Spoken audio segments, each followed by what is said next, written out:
Shalom. Apakah suara saya jelas, teman-teman? Jelas, Kak. Oke, baik. Ya, saudara, kita masih terus akan merenungkan korban Yesus, karya Yesus di kayu salib, dan kebangkitannya, saudara. Kenapa? Karena ini penting sekali, saudara. Nah, kita mau sama-sama hari ini melihat, saudara, kalau kita terus-menerus merenungkan karya Kristus di kayu salib, kematian dan kebangkitannya, dan kita terus mengalami ini, dan kita terus memberitakan ini, maka yang akan terjadi adalah kita akan hidup dalam kasih karunia yang berlimpah-limpah. Karena itu, saudara, ya, kita mau lihat ayatnya di dalam Kisah Rasul pasal 4 ayat 33. Ya, kita lihat di sini, saudara, dikatakan, dan dengan kuasa yang besar, rasul-rasul memberi kesaksian tentang kebangkitan Tuhan Yesus. Dan mereka semua hidup dalam kasih karunia yang melimpah-limpah. Wow, saudara, menurut ayat ini, saudara, ya, kalau kita, saudara, dengan kuasa yang besar memberi kesaksian tentang kebangkitan Tuhan Yesus, ya, maka saudara, kita semua akan mengalami, saudara, hidup dalam kasih karunia yang melimpah-limpah. Ini adalah prinsip yang sangat luar biasa. Nah, saudara, saya rindu ini terjadi di dalam diri saudara, di dalam jemaat di mana saudara berada, di komsel saudara, di dalam pemuritan saudara, ya. Saya rindu melihat ini terjadi, saudara. Nah, bagaimana supaya ini terjadi? Apa sih sebenarnya artinya, saudara, hidup dalam kasih karunia yang berlimpah-limpah? Nah, kita hari ini mau lihat apa artinya hidup dalam kasih karunia yang berlimpah-limpah. Ya, dikatakan di sini, dan mereka semua, wow, semua hidup dalam kasih karunia yang melimpah-limpah. Jadi, semua jemaat, saudara, dari pemimpin sampai jiwa baru, ya, semua orang yang ada di dalam jemaat, saudara, hidup dalam kasih karunia yang melimpah-limpah. Hidup dalam kasih karunia aja udah dahsyat, saudara. Tapi ini hidup dalam kasih karunia yang melimpah-limpah. Wow, ini lebih dahsyat lagi, saudara. Ya, seperti apa kehidupan yang demikian, saudara? Nah, kita akan lihat next, ya. Apa itu kasih karunia Allah, ya? Nah, saudara, kalau kita baca seluruh kitab Kisah Rasul ini, isi kitab Kisah Rasul, kita akan menemukan, saudara, arti kasih karunia itu ada dua, ya. Nah, kasih karunia, saudara, itu artinya karis di sini, saudara. Itu bahasa Yunaninya, yang artinya, saudara, pertama adalah kasih karunia itu adalah kuasa yang memampukan kita menghidupi kekristenan dalam segala aspeknya, saudara. Itulah kasih karunia. Ingat, saudara, kita tidak bisa hidup tanpa kasih karunia. Ya, kekristenan tidak bisa dijalankan tanpa kasih karunia. Semua itu karena kasih karunia. Ada lagunya kan, semua karena kasih karunia. Ya, karena anugerahnya. Nah, saudara, kita, ya, selamat itu karena kasih karunia, bukan karena usaha, bukan. Ya, bukan karena kekuatan kita, tapi karena kasih karunia. Ya, setelah kita, saudaraku, ya, terima Yesus, kita dibenarkan karena kasih karunia. Kita dikuduskan karena kasih karunia. Kita mampu bertahan sampai akhir karena kasih karunia. Ya, kita, saudara, bisa jadi suami yang baik karena kasih karunia. Kita bisa jadi istri yang baik karena kasih karunia. Kita bisa jadi anak-anak yang baik dalam keluarga karena kasih karunia. Semua karena kasih karunia. Kita dapat menjadi businessman yang sesuai dengan kehendak Tuhan karena kasih karunia. Kita bisa jadi pengusaha, bisa jadi karyawan yang baik, yang sesuai dengan kehendak Tuhan karena kasih karunia. Semua karena kasih karunia. Kasih karunia adalah kekuatan Tuhan yang memampukan kita menghidupi kekristenan dalam segala aspeknya. Wow, saudara, makanya kalau kita mau hidup ini berhasil sesuai dengan kehendak Tuhan, kita harus mengandalkan kasih karunia. Nah, gereja mula-mula itu mengandalkan kasih karunia, saudara. Ya, dan kasih karunia yang mereka dapat nggak main-main, saudara. Kasih karunia yang berlimpah-limpah. Wow, ya, kata berlimpah-limpah ini artinya, saudara, bisa ukurannya, ya, ukuran kasih karunia-nya, saudara, itu kasih karunia yang penuh, ya, itu artinya penuh. Kedua, saudara, artinya apa? Banyak, ya. Jadi kasih karunia yang berlimpah-limpah itu bisa artinya penuh, tapi juga banyak. Penuh artinya bekerja sepenuhnya dalam diri kita, saudara. Ya, kedua, ya, saudara, kasih karunia-Nya banyak, artinya dalam segala aspek kehidupan kasih karunia bekerja. Saudara mau nggak hidup dalam kasih karunia yang berlimpah-limpah? Ya. Nah, yang kedua artinya hidup dalam kasih karunia, ya, kalau saudara baca nanti kitab Kisah Rasul, kasih karunia juga artinya perkenanan Tuhan, the favor of God, saudara, yang membuat kita disukai oleh orang banyak, saudara. Ya, gereja mula-mula itu dapat perkenanan Tuhan yang begitu luar biasa, saudara. Sehingga ditulis begini dalam Kisah Rasul 2, mereka disukai oleh orang banyak. Ya, terus selanjutnya dalam Kisah 4, Kisah 5, lebih lagi. Mereka sangat dihormati oleh orang banyak, saudara. Nah, ini favor. Ya, inilah perkenanan Tuhan.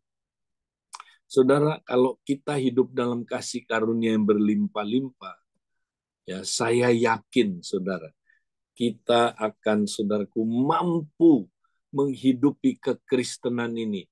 Kita berhasil menghidupi kekristenan ini. Bukan hanya itu, kita bisa jadi berkat buat orang lain, saudara. Kita menjadi terang dan garam itu. Kita menjadi pusat solusi buat orang-orang di sekeliling kita, saudara. Wow, maukah saudara hidup dalam kasih karunia yang berlimpah-limpah?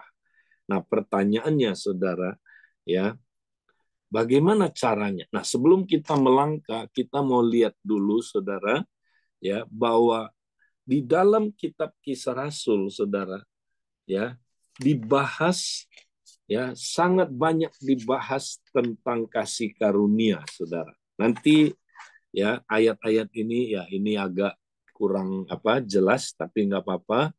Nanti mungkin bisa dibantu dengan diperjelas ayat-ayat ini warnanya, ya. Nah, saudara, di sini dikatakan, saudara, ya, di dalam Kisah Rasul itu berulang-ulang dibahas tentang kasih karunia, saudara. Contohnya, ya, saya kasih contoh.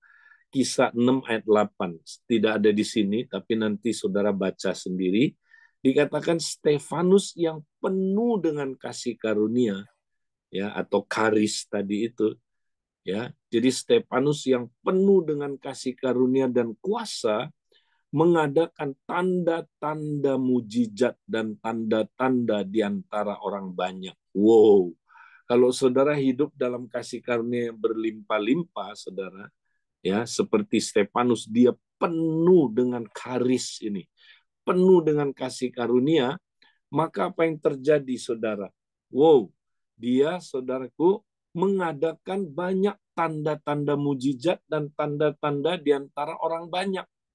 Ya, maukah saudara, ya, dipakai Tuhan dalam demonstrasi kuasa, saudara?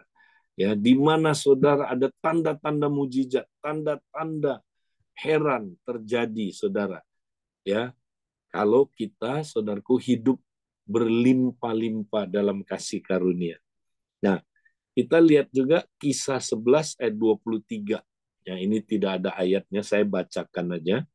Nah, di sini ya, kalau saudara baca Kisah 11, saudara, pada ayat 20, ya, itu gereja yang dianiaya dari Yerusalem menyebar, ya, dari Yerusalem, Yudea, Samaria, sampailah mereka ke ujung bumi, saudara.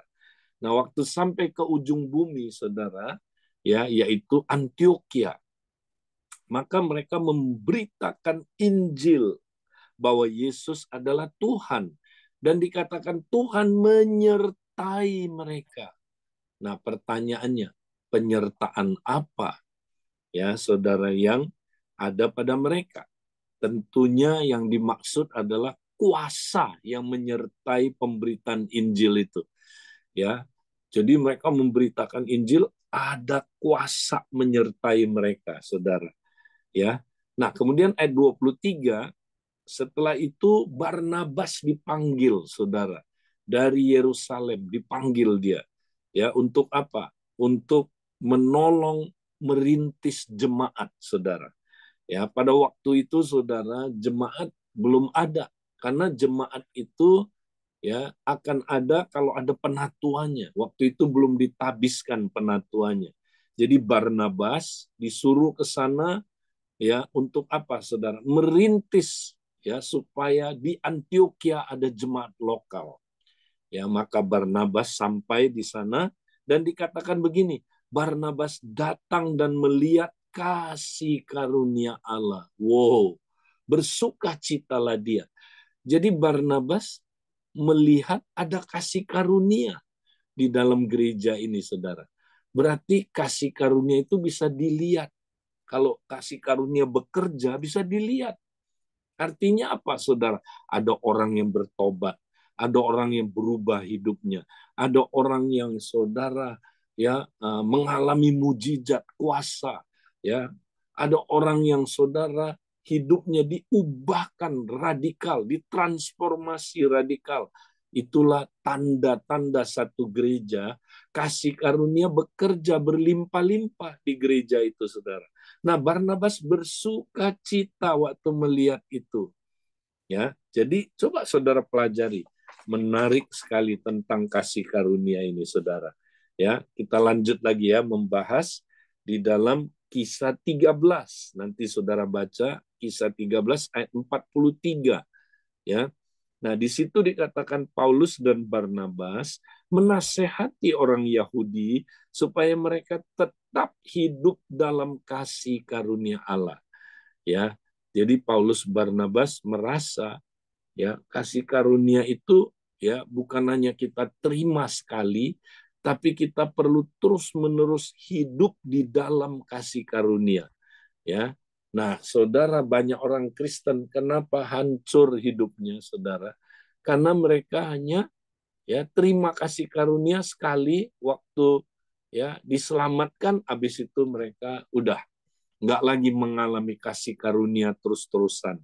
Ya, makanya Paulus Barnabas mendorong, ya, orang-orang Yahudi yang sudah terima Yesus untuk tetap hidup dalam kasih karunia Allah. Ya, ini penting.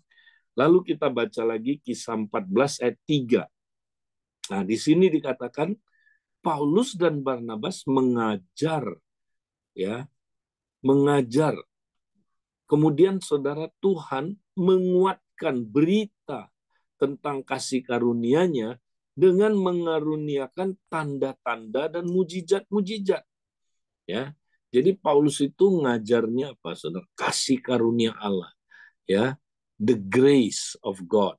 Mereka ajar itu di mana-mana, saudara. Nah, waktu mereka mengajar, saudara, ya, tentang kasih karunia, Tuhan menyertai pengajaran mereka, pemberitaan mereka tentang kasih karunia dengan tanda-tanda heran, dengan tanda-tanda mujizat. Ya, karena salah satunya, saudara, tanda-tanda bekerjanya kasih karunia adalah kalau ada mujizat, kalau ada tanda-tanda heran. Ya, nah, ada gereja, saudara, bahkan nggak percaya tanda-tanda mujizat. Ya, tanda-tanda mujizat dipertanyakan. Ini apa ini? Kayaknya ini nggak mungkin lah. Ya, ini dibuat-buat ini. Ya, ini mah bisa-bisaannya Pak Edileo, bisa-bisaannya Pak Untung ini, ya. Nah, saudara, bahkan mereka mempertanyakan itu gereja modern sekarang. Tapi kalau gereja dulu, gereja mula-mula enggak, saudara. Ya, justru mujizat itu ya membuktikan saudaraku ya bahwa apa saudaraku di situ ada kasih karunia Allah yang bekerja ya. Nah, memang kita nggak boleh cari mujizat. Yang kita cari bukan mujizat, saudara. Ya, yang kita rindukan adalah kasih karunia Allah. Tapi kasih karunia Allah yang benar itu, saudara, disertai dengan kuasa. Ada kuasa, ada perubahan hidup, ada orang saudara mengalami Kristus, ada orang saudaraku berubah total hidupnya radikal. Ya, saudara. Nah, ini dia. Ada buah roh dalam dirinya, saudara.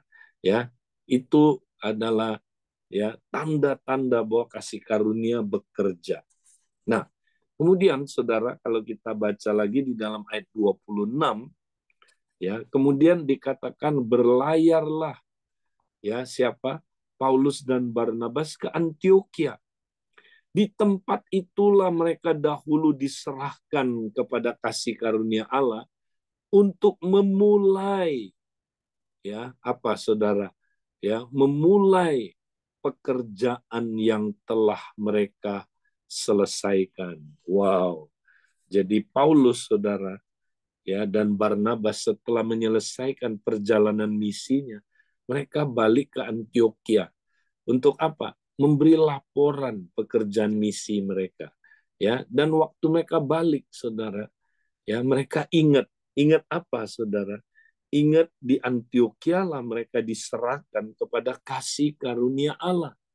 Ya, jadi karena mereka waktu doa puasa, saudara Tuhan berfirman, pisahkanlah bagiku, sisihkanlah bagiku ya Saulus dan Barnabas. Karena mereka mau diutus untuk pekerjaan misi.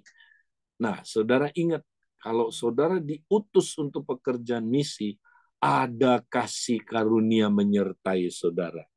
Ya, ada kasih karunia, saudara. Makanya kalau kita mau lihat kasih karunia Allah bekerja, kita taat sama melakukan pekerjaan misi, saudara. Ya, makanya ayo komsel-komsel, jangan saudara kita ke dalam terus, saudara. Ya, mikirin diri sendiri terus. Nggak pernah lagi keluar, lihat jiwa-jiwa.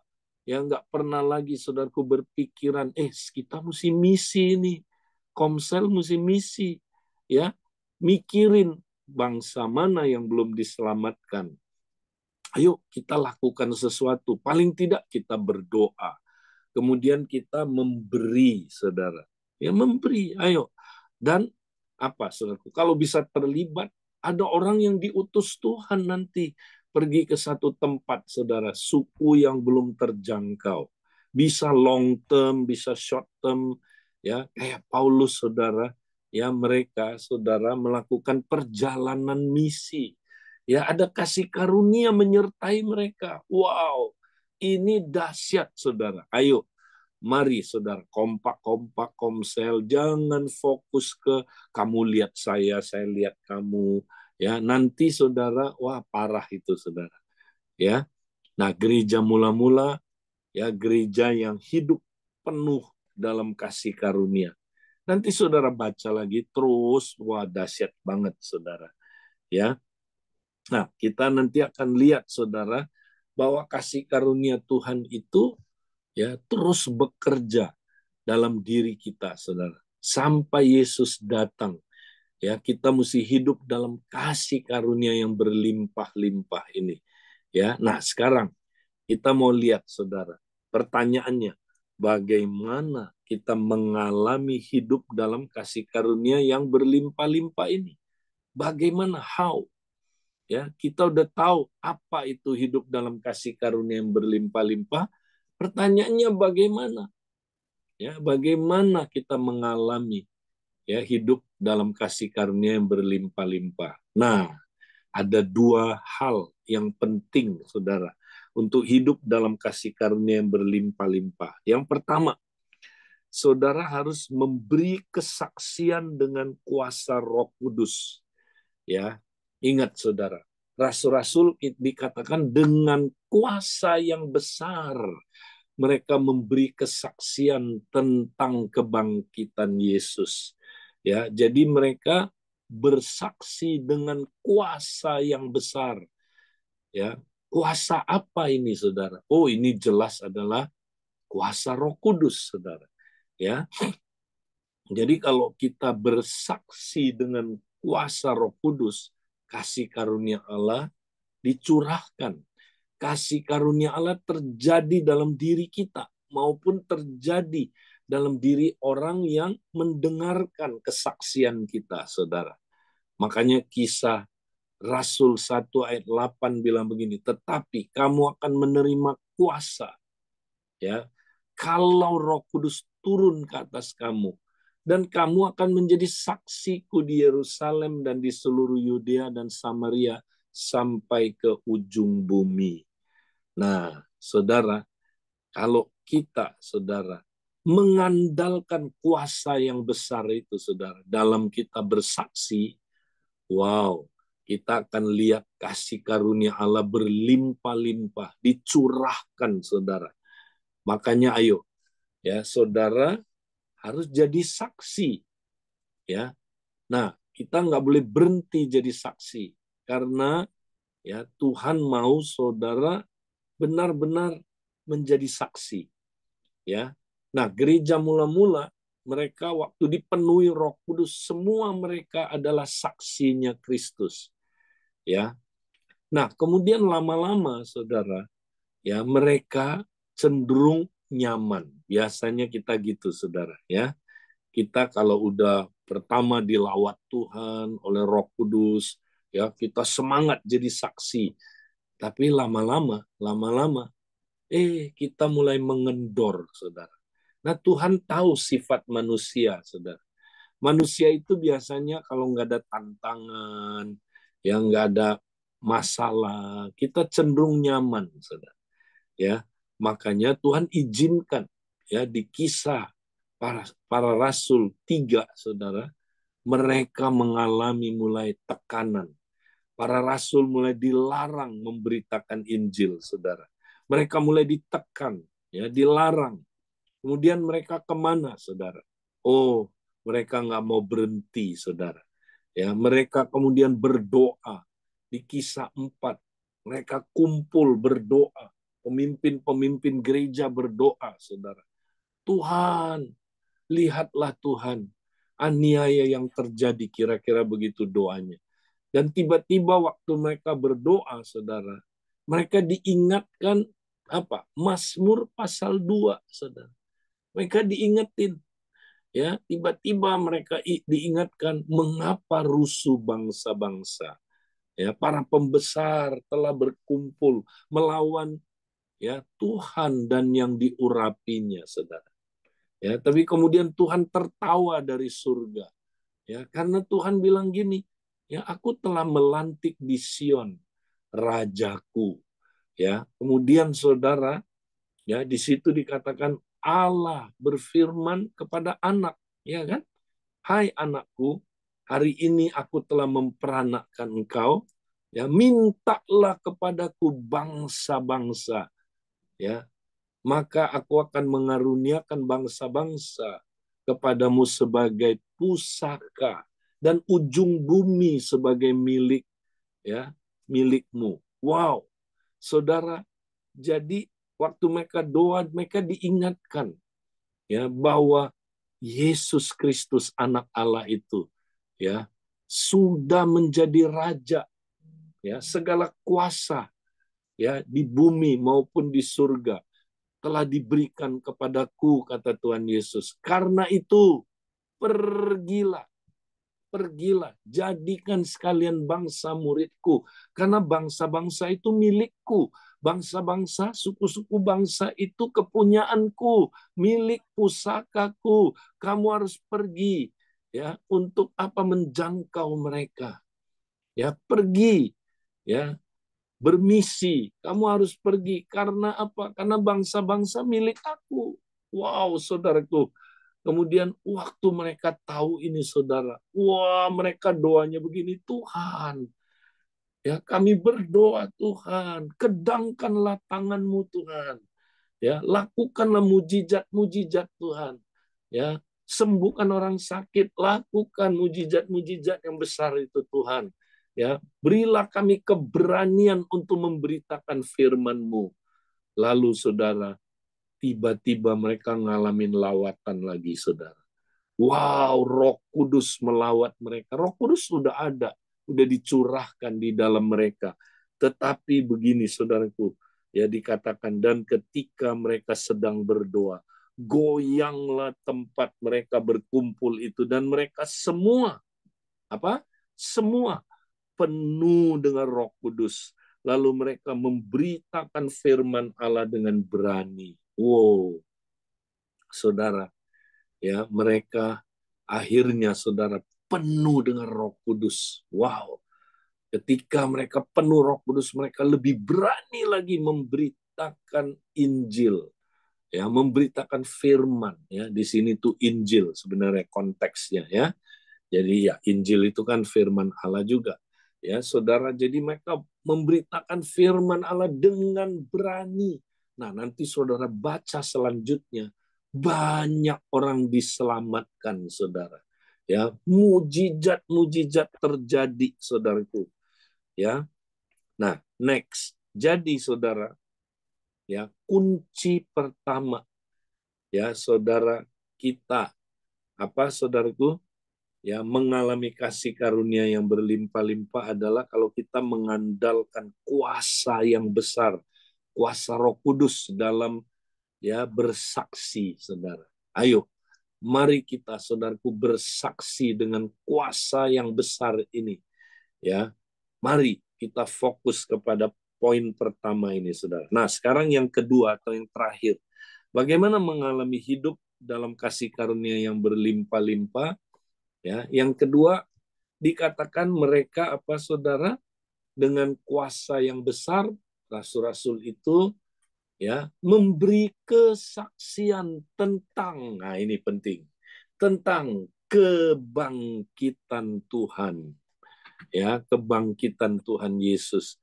Jadi kalau saudara mau ngalamin, ya, apa, kasih karunia yang berlimpah-limpah, harus fokusnya bersaksi tentang kebangkitan Tuhan Yesus, saudara. Nah, ada dua kata di sini. Kesaksian, yang kedua kebangkitan Tuhan Yesus, ya. Jadi kita fokusnya, message-nya harus kebangkitan Tuhan Yesus, ya. Karena disitulah, saudaraku, kasih karunia datang berlimpah-limpah kepada kita. Sebab kuasa kebangkitan Yesus itulah kuasa Roh Kudus, saudara. Jadi waktu kita beritakan kebangkitan Tuhan Yesus, Roh Kudus pasti bekerja. Roh Kudus akan, ya, menyatakan diri, saudara, sehingga, ya, kita akan melihat kasih karunia Allah bekerja luar biasa. Nah, yang kedua, saudara, kita mesti menjadi saksi, ya. Jadi memberitakan Injil itu, saudara, adalah lewat kesaksian, ya. Jadi memberitakan Injil yang menghasilkan kuasa, saudara, adalah kalau kita bersaksi, ya.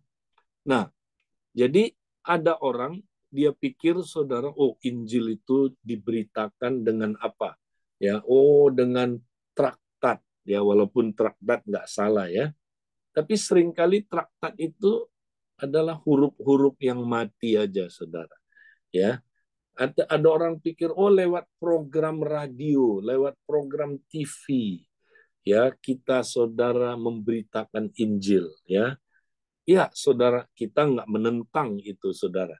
Tapi kalau saudara lihat gereja mula-mula, mereka bukan memberitakan Injil lewat, ya, media yang mati, saudara. Mereka lewat kesaksian. Lewat apa, saudaraku? Apa yang dialami oleh orang itu. itulah saudaraku yang powerful. Kata saksi di dalam saudaraku bahasa aslinya martus. Nah, di sini keluar kata apa, saudara? Martir, ya. Jadi martus itu siapa? Orang yang melihat suatu peristiwa dengan mata kepalanya sendiri, ya. Makanya kalau orang itu udah lihat dengan mata kepala sendiri, dia nggak ragu lagi, saudara. Pemberitaannya powerful. Bahkan dia berani mati untuk itu, saudara. Karena dia bilang, aku mengalami, aku lihat peristiwa itu. Ah, enggak, bohong kamu. Enggak, aku lihat. Ya, aku dengan mata kepala sendiri aku lihat itu. Yesus betul bangkit. Nah, waktu mereka begitu, saudara, mereka diancam. Ya, kamu berani ya bersaksi lagi? Enggak, kami berani bersaksi karena kami ya telah melihat dengan mata kepala sendiri. Dibunuh sekalipun mereka tidak takut, saudara. Itu sebabnya kata saksi, martus, ya itu berkaitan dengan martir. Ya, mereka berani menyaksikan itu karena mereka sudah melihat ya peristiwa itu dengan mata kepalanya sendiri. Nah, saudara bilang, wow, kalau begitu ya harus orang yang langsung lihat Tuhan Yesus dengan mata kepalanya sendiri, ya dia apa, saudaraku, bangkit. Ya, memang ada orang yang waktu itu Yesus menyatakan diri dia sudah bangkit di kuburan ada. Ya, waktu di kuburan siapa? Ya, di situ ada perempuan-perempuan, ya. Kemudian dia menyatakan diri, saudara, kepada ke-11 rasulnya, ya.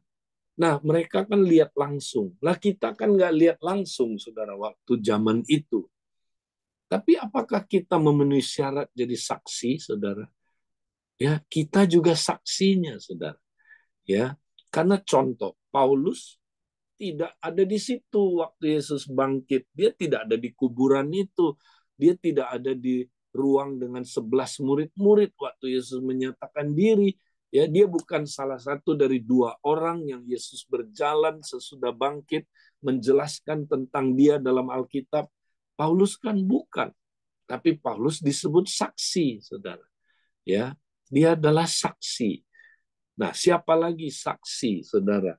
Ya, kalau kita lihat, saudaraku, contohnya, ya, ya, saksi itu adalah Timotius. Nanti kita lihat, saudara ya. Nah, Timotius kan juga nggak ada di situ, tapi dia adalah saksi, kata Paulus. Nah, jadi saksi, nah ini lihat, saksi itu martus itu bukan cuman orang yang melihat suatu peristiwa dengan mata kepalanya sendiri, tapi orang yang melihat mengalami perjumpaan dengan kuasa kematian dan kebangkitannya. Jadi walaupun saudara nggak ada di situ, ya waktu dia bangkit, saudara bukan di antara 11 murid-murid, tapi kan saudara juga saksi. Kenapa? Karena saudara melihat, mengalami perjumpaan dengan kuasa kematian dan kebangkitan Kristus. Makanya minggu lalu ya kita udah belajar ini, saudara. Ya, kita ya saudaraku harus tahu mengapa Yesus mati dan bangkit, saudara. Pertama, untuk membebaskan kita dari dosa. Apakah saudara mengalami ini? Ya. Nah, kalau saudara mengalami, saudara adalah saksinya. Ya. Saudara mengalami di mana Yesus mati bangkit untuk membebaskan saudara dari hukum Taurat. Ya, kalau saudara mengalami, saudara adalah saksinya. Ya, kalau saudara mengalami telah ya mengalami dibebaskan dari dunia yang jahat ini, puji Tuhan, saudara mengalami kuasanya, kuasa kematian dan kebangkitannya. Ya, kalau saudara ya tahu bahwa dia mati ya di kayu salib untuk membebaskan kita dari kuasa gelap, ya. Kalau saudara ngalamin ini, berarti saudara adalah saksinya. Ya, saudara juga mengalami Yesus mati di kayu salib, bangkit supaya saudara merdeka dari ego, saudara. Merdeka dari kedagingan. Saudara ngalamin ini, kalau saudara ngalamin, saudara adalah saksinya. Ya, kita lihat tentang siapa, saudara? Tentang ya Timotius. Next kita lihat. Jadi saksi atau martus adalah orang yang melihat, mengalami perjumpaan dengan kuasa kematian dan kebangkitan Kristus. Nah, contohnya kita lihat di dalam 2 Timotius 1 ayat 8. Nah, Timotius kan nggak ada waktu Yesus bangkit, dia nggak ada di kuburan itu. Ya, dia juga bukan salah satu dari 11 murid. Tapi Paulus bilang dia adalah saksi, saudara. Ya, jadi janganlah malu bersaksi tentang Tuhan kita, dan janganlah malu karena aku seorang hukuman karena dia, melainkan ikutlah menderita bagi Injilnya oleh kekuatan Allah. Wow, saudara, Paulus bilang, hei Timotius, bersaksilah tentang Tuhan kita. Jadi Timotius dia adalah seorang saksi, saudara. Martus, ya.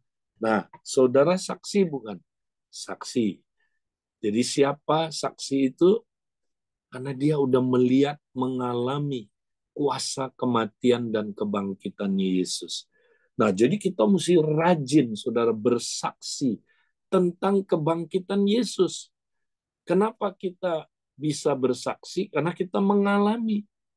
Sama tadi, kenapa mereka berani bersaksi? Karena mereka melihat dengan mata kepala sendiri. Nah, kita nggak melihat dengan mata kepala kita secara fisik, tapi kita melihat secara rohani. Karena kita mengalami kuasa kebangkitan. Yesus itu real buat kita. Yesus itu nyata. Kematian kebangkitannya begitu nyata buat kita, saudara. Ya, kita nggak lihat secara mata jasmani, tapi kita melihat secara mata rohani. Makanya kita juga adalah saksinya. Mari kita bersaksi tentang kebangkitan Yesus, saudara. Next, jadi ingat ya, kunci kedua ya untuk kita bisa mengalami hidup dalam kasih karunia yang berlimpah-limpah adalah mengalami dan memberitakan kebangkitan Yesus. Ya, ingat, ini saudara, fokus kita. Ya, alami tiap hari, saudara. Ya, kematian dan kebangkitannya. Setelah kita alami, kita beritakan kebangkitan, kematian dan kebangkitan Yesus. Ya, kalau saudara lakukan ini, saudara akan mengalami kasih karunia yang berlimpah-limpah. Ya, kenapa, saudara? Karena channel dari kasih karunia itu dia datangnya lewat pemberitaan Injil, saudara. Ya, Injil mesti kita beritakan. Kematian, kebangkitan Yesus mesti kita beritakan terus. Kalau kita beritakan terus, saudara, kita akan lihat kasih karunia melimpah-limpah mengalir dalam hidup kita. Ya, nah sekarang yang terakhir, saudara.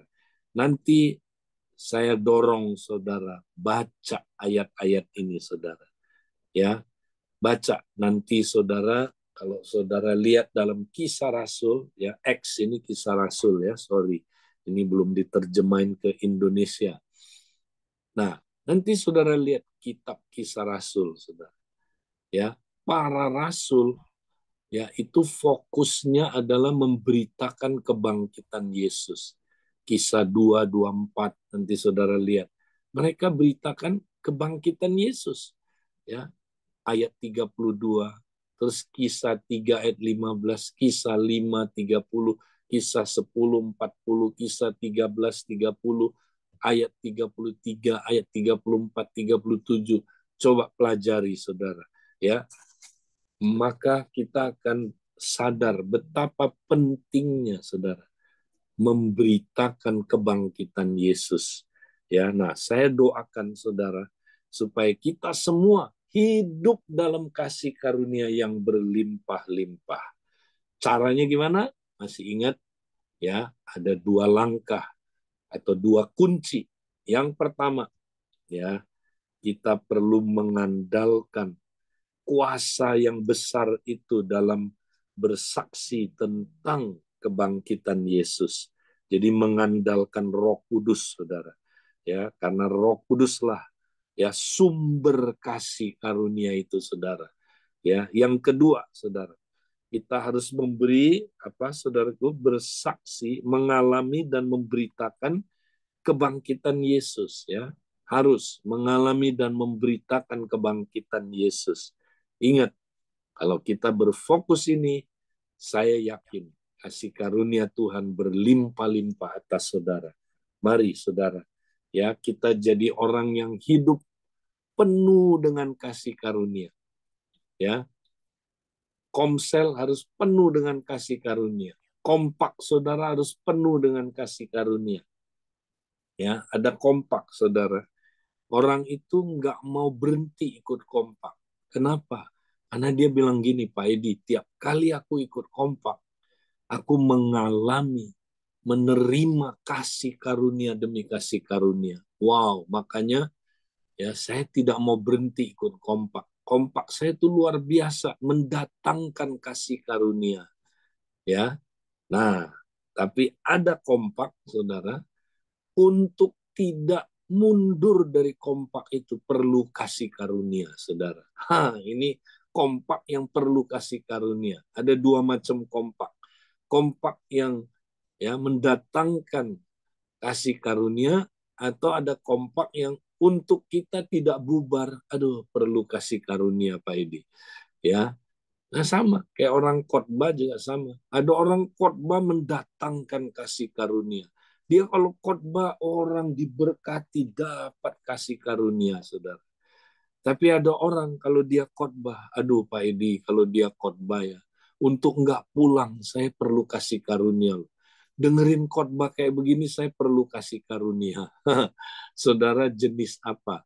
Ya, orang yang mendatangkan kasih karunia, atau untuk dekat-dekat sama saudara, untuk tidak marah perlu kasih karunia, saudara. Ya, nah mari kita jadi orang yang mendatangkan kasih karunia. Tuhan memberkati saudara. Saya kembalikan ke teman-teman yang bertugas. Ya, silakan.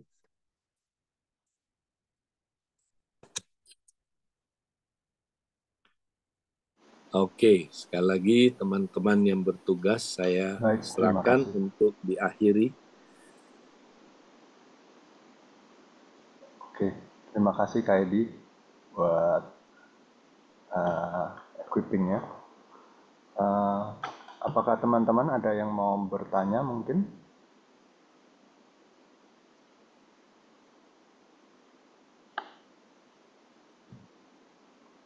Oke, kalau ada boleh ditulis di room chat atau langsung aja buka mic ya. Oke. Halo pagi, Ya, Kak Edi. silakan. Bu Eni Ya, nih ya. Ya, silakan. aku mau tanya nih,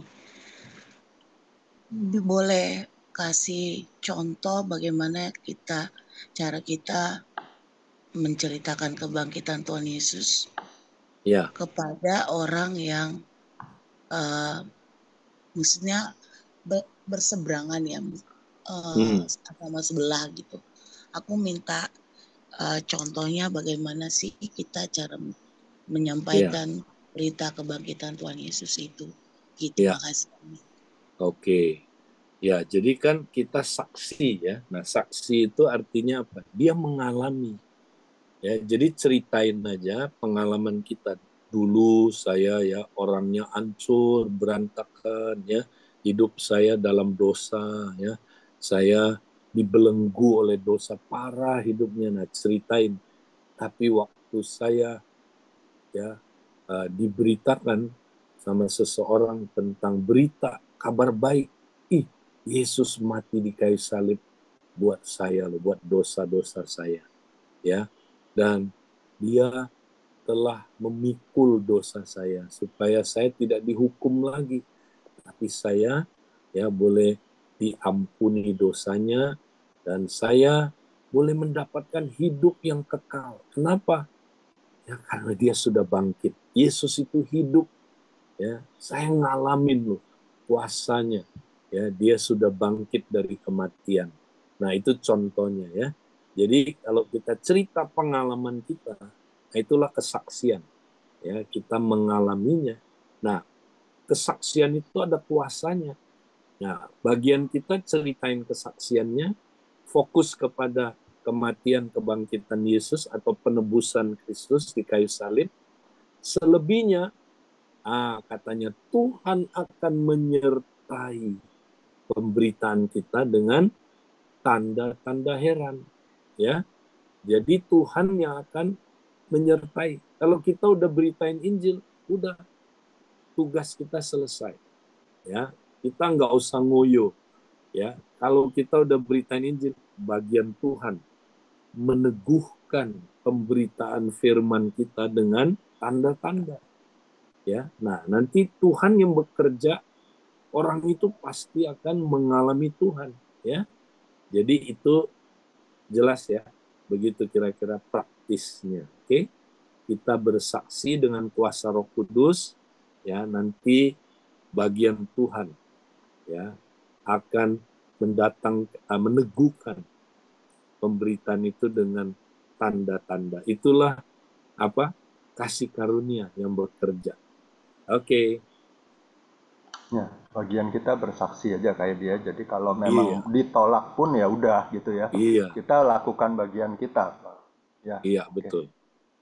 Ini ada Oke. contoh ya, ada satu orang, saudara, dia doain orang sakit di jalan, saudara. Dia nggak yakin loh orang itu, saudara, sembuh. Ya, tapi dia, yang penting dia udah beritakan Injil, dia udah bersaksi.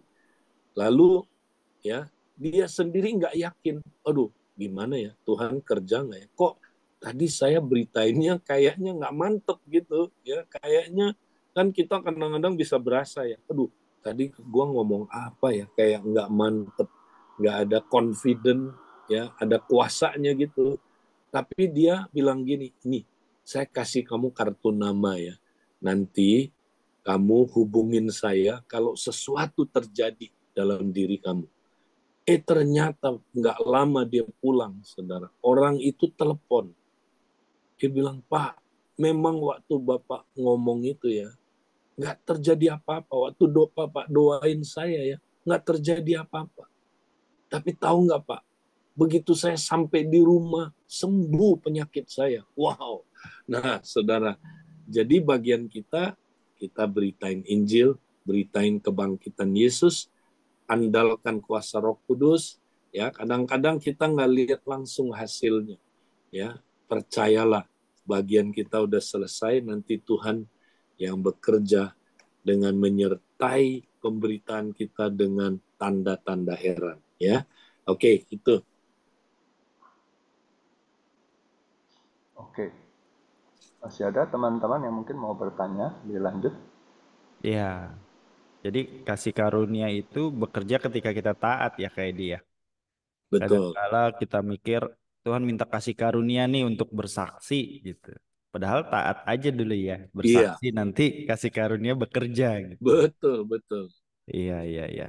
Nah, tadi kan kayak di sempat sampaikan bahwa kita itu semua adalah saksi, walaupun kita nggak melihat langsung ya, eh, Hmm, apa kejadian itu Tuhan Yesus ya.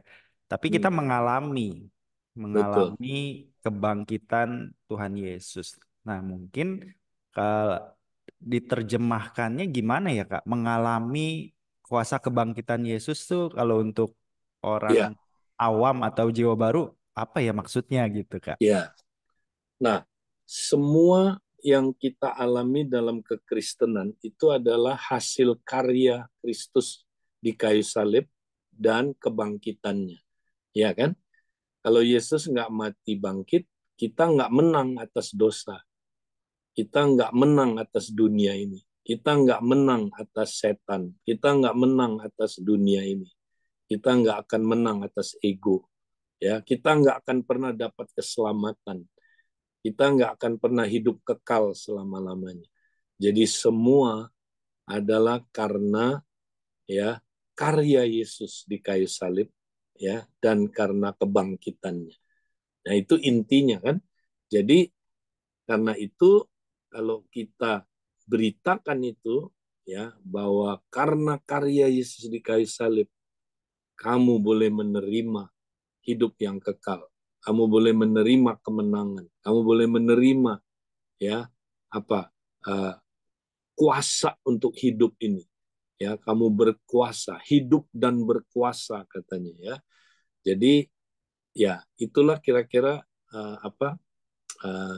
penjelasannya ya. Ya, Oke, makasih Kak. Silakan. makanya kita Komsel nggak boleh jadi kapal pesiar ya. Nah, kalau kapal pesiar kita nanti nggak dapat kasih karunia ya. Untuk nggak bubar perlu kasih karunia Komsel yang kayak begitu ya. Karena Komsel yang lihat ke dalam terus ya, kompak yang lihat ke dalam, ngurusin masalah kita. Nah, nanti kita puyeng sendiri ya, nggak akan mengalami kasih karunia yang berlimpah-limpah. Makanya kan kenapa kisah 4 tadi, Tuhan izinin aniaya, tekanan, penderitaan kepada gereja, supaya mereka jangan fokus ke dalam aja. Karena kita cenderung gereja udah puas ya, wah, Komsel saya indah, sorga di bumi ya. Oh, lalu kita lupa ya keluar, kita lupa menjangkau, kita lupa misi, kita lupa bahwa banyak bangsa yang belum diselamatkan. Nah, mari kita jangan jadi kapal pesiar, tapi jadi kapal penyelamat. Wah, kalau kapal penyelamat ya apa itu? Lifeboat ya. Itu mereka kompak nggak? Kompak ya, tapi lihatnya keluar. Mereka kompak, saling menolong, saling mengasihi, saling bahkan berani mati buat temennya. Tapi fokusnya nggak ngelihat ke dalam, fokusnya lihat keluar. Ya, lihat, masih ada itu orang tenggelam. Ayo cepet-cepet ke sana. Ya, selamatin. Nah, kompak, Komsel mesti kayak begitu tuh. Jadi kapal penyelamat, jangan jadi kapal pesiar. Ya, aku mau tetap di sini menikmati baitmu. Ya, wah cuman menikmati. Ya, nanti lama-lama kita jadi kapal pesiar. Kalau kapal pesiar fokusnya pasti, kok gue nggak diberkati ya hidupnya ya. Duh, ini kapal pesiar ini kenapa ya AC-nya nggak jalan. Ya, fokusnya gitu, komplain. Ya, PKS saya kok kurang senyum ya, fasel saya. Nah, ini nih ya, aduh, Sunan modelnya kayak begitu. Hai, capek hati gue lihat dia. Mulai ya, akhirnya kita fokus ke apa, saudara? Ribut, masalah-masalah ya, karena fokus ke diri sendiri. Ayo kita berubah fokus dari kapal pesiar jadi kapal penyelamat ya. Itu minggu ini kita fokusnya adalah misi ya. Oke. Mungkin masih ada, kalau masih ada. Ini ada yang titip pertanyaan nih. Kak, menginjil itu apakah sebuah target untuk orang percaya atau seharusnya menjadi bagian dari kehidupan orang percaya? Ya, seharusnya jadi bagian ya. Ini, kalau kita mengalami salib dan kebangkitannya tadi, pasti kita mau bersaksi kan? Betul nggak? Jadi kita kalau up ngalamin, outnya juga pasti kita akan didorong untuk melakukan itu. Jadi bagian dari hidup. Gereja mula-mula katanya tiap hari mereka ya kan ditambahkan kepada mereka orang yang percaya. Berarti mereka tiap hari bersaksi loh. Jiwa itu nggak datang sendiri begitu aja kan, pasti mereka bersaksi, mereka ya connect sama orang yang belum percaya ya, mereka mungkin makan-makan sama orang tidak percaya ya, mereka bergaul dengan mereka, akhirnya ya kesaksian itu ya dapat saudara ya disebarkan di antara orang-orang yang tidak percaya sehingga mereka mau datang kepada Tuhan ya. Oke. Jadi gaya hidup baik. Jadi memang kalau kita dekat dengan Tuhan, pasti kita ngerti isi hatinya Tuhan adalah buat orang jiwa-jiwa yang terhilang itu. Betul. Ya kayak dia. Betul. Oke. Iya dong. Makanya Karena hati Tuhan itu kan hati misi. Kan? Masih ingat khotbah minggu ketika Tuhan Yesus lihat banyak orang terlantar seperti domba tanpa gembala, hatinya tergerak oleh belas kasihan. Nah ini dia. Ya, jadi hati Tuhan itu hati misi. Dia sedih kalau lihat orang ya hidupnya tidak bergembala. Ya, hidupnya itu berantakan, hancur. Nah, mari saudara, kalau kita pun dekat sama Tuhan, kita punya hati Tuhan. Hati Tuhan itu hati misi. Ya. Oke. Oke, thank you Kak Edi. Baik, Saya cukup Kak Edi ya. kalau tidak ada lagi kita ya tinggal praktek Pak Sunan ya. Betul. Masalahnya kita praktek aja. Hati misi ini mesti Haleluya. praktek.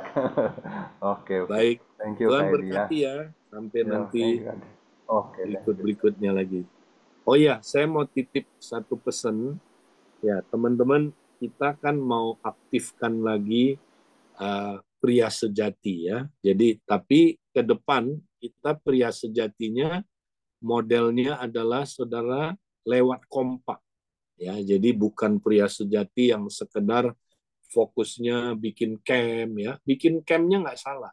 Tapi saudara ya nanti kita di dalam kompak ya kita betul-betul ya mengalami prinsip-prinsip pria sejati itu ya sehingga kita dapat mengaplikasikannya di keluarga kita ya.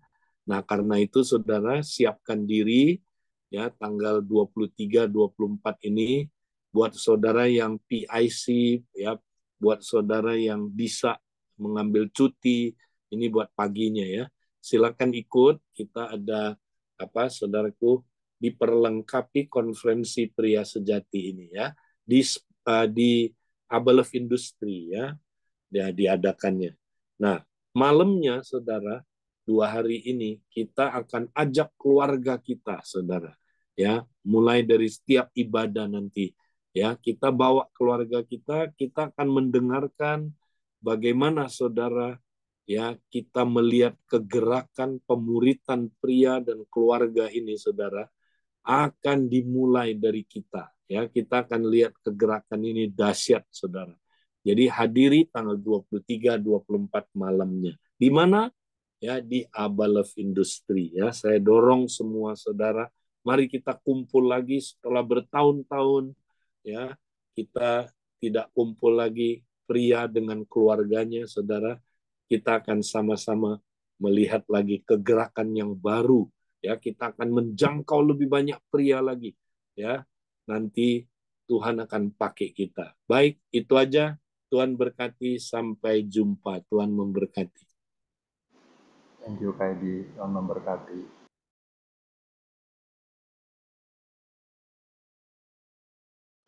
Baik teman-teman, kita akhiri mesbah pagi kita hari ini. Tuhan memberkati setiap kita. Thank you Pak Edi, thank you Pak Sunan, Tuhan berkati. Selamat pagi.